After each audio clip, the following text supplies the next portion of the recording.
Buenos días, jóvenes estudiantes del CBT 17 de los grupos sexto A y sexto B de la especialidad de electromecánica.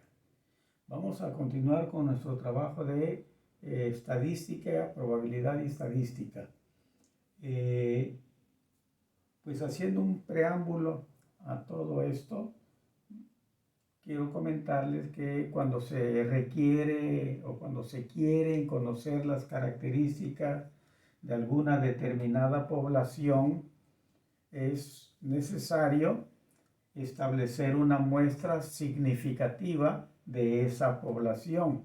Dependiendo de lo que queramos estudiarle a esa población, vamos nosotros a hacer una encuesta con las preguntas pertinentes. Y en este caso vamos a escoger una muestra de los 400 alumnos de esa escuela, ¿sí?, en cuanto a cuál es la cantidad de dinero que llevan ellos diarios a la escuela para sus gastos personales.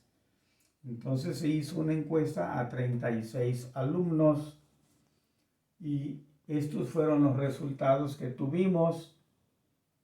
Tenemos 25, 30, 25, 40, 20, 20, 45. Bueno, aquí como lo muestra la tabla, ya aparecen tachados porque de ahí, ya una vez que tuvimos esa encuesta, nosotros vamos para estudiar esas características de esa población, pues estudiarlos desde los 36 elementos que se encuestaron no es muy recomendable. En este caso, pues sí se podría porque es una población pequeña, pero cuando se trata de poblaciones mayores, pues hay que tomar la muestra representativa y esa muestra agruparla como la tenemos aquí en una tabla de frecuencias. Por ejemplo, vemos de esta tabla, de esta encuesta, que las cantidades varían desde 15 pesos hasta 70. 15 pesos llevan 4 alumnos, 20 pesos llevan 5, 25 también 5, y así como lo vemos en esta muestra, 40 pesos lo llevan 2 alumnos, 50 lo llevan 3 alumnos, nadie lleva 55, nadie lleva 65, solo 2 llevan 60, y 70 llevan 4. Esta es una tabla pues de frecuencia, que aún así sigue siendo un poco larga, extensa la tabla. Tenemos que compactar esa frecuencia en una tabla de intervalos o clases de frecuencias, de tal manera que vamos a hacer más chica la tabla, pero que sigue siendo importante y representativa de la información que queremos obtenerle de esa población en relación al ingreso o al dinero que cada uno de los muchachos o en promedio pueden llevar al plantel. Bueno, entonces, jóvenes, como ven, aquí ya tenemos parte de la tabla de frecuencia de datos. Aquí son los datos o los pesos en este caso. Aquí vamos a tener la frecuencia en que aparecen los pesos, las cantidades que los jóvenes llevan a la escuela, y esta es una frecuencia absoluta o simplemente frecuencia. Tenemos otra columna que es la frecuencia relativa, que la vamos a obtener dividiendo la frecuencia absoluta entre el número de datos que tenemos, 36. En este caso tendríamos 4 entre 36. Yo se lo voy a indicar y ustedes me van a hacer las operaciones. Entonces, como les vengo diciendo, esta tabla de frecuencia relativa, esta columna donde va la frecuencia relativa, la vamos a obtener dividiendo la frecuencia absoluta en cada caso entre el número de elementos. 4 entre 36 nos da 0.11, 5 entre 36, 0.138, 2 entre 36, 0.055, 3 entre 36 y así sucesivamente. Finalmente hacemos la suma y nos tiene que dar 1. En caso de que no nos dé 1, bueno, muchas veces no nos va a dar 1 porque las divisiones llevan muchos puntos decimales y no se los estamos poniendo todos, pero esa es la razón.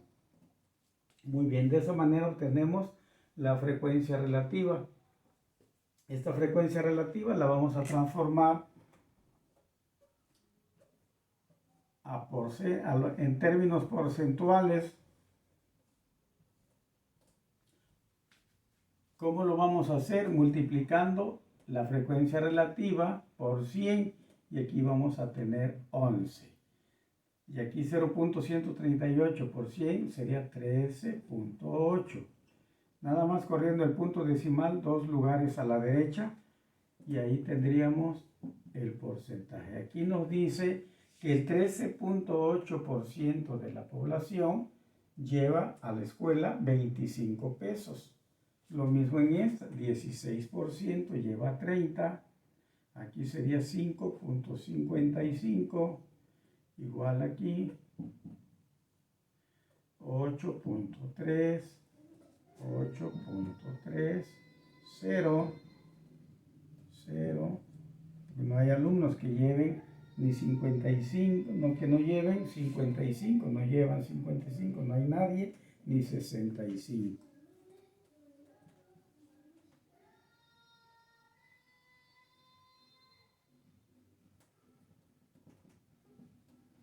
Y nos quedaría 0.055 por 11, nos queda 5.5. Y aquí nos quedaría 11. Todo esto nos tiene que salir el 100%. Y la frecuencia acumulada. ¿Cómo vamos a obtener la frecuencia acumulada? Pues la vamos a ir obteniendo desde aquí. Vamos a ir obteniendo la cantidad, cómo se van acumulando en los términos porcentuales o en la frecuencia relativa. La frecuencia absoluta acumulada va a ser 4 en la primera, en la segunda 4 más 5 sería 9, en la siguiente más 5, 14, más 6, 20, más 2, 22, más 2, 24, más 3, 27, más 3, 30, más 0 no hay, más 2, 32, no hay, más 4, 36, que es el número de elementos que se encuestaron. De esa manera, muchachos, vamos a obtener la tabla de frecuencia de datos en frecuencia absoluta, frecuencia relativa, en términos decimales y en términos porcentuales, y la frecuencia absoluta acumulada. También se puede obtener otra columna de frecuencia relativa acumulada de la misma manera como lo hicimos con la frecuencia absoluta, o también en términos porcentuales. Bueno, ya más adelante vamos a continuar con otro ejemplo y avanzando más en el conocimiento de las tablas de frecuencias y el uso, interpretación y la obtención de gráficas a partir de ellas.